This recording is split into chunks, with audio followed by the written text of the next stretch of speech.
me retrouve en finale. Mince. Et puis tu vois pas le truc venir parce que nous on le faisait pas dans un concours. Enfin, certains candidats étaient plus compétiteurs que d'autres et je suis pas compétiteur. Donc pour moi on faisait de la cuisine avec des potes.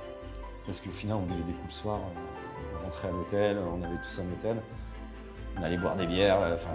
Ouais, on faisait un truc c'est cool une avec des potes. expérience, quoi. Exactement.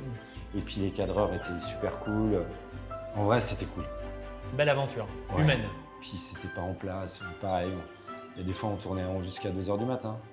Les plateaux étaient pas prêts, ça se rodait si tu veux. Ouais. Donc on attendait, on rentrait à l'hôtel à 3h du mat, ils venaient nous réveiller à 8h le lendemain. Donc c'est pour ça que les gens étaient un peu émotifs aussi, parce qu'il faut se dire que tu es fatigué. Et puis le journaliste qui est en face de toi te pousse un peu aussi. Donc moi ça va, j'étais conscient qu'il fallait faire attention.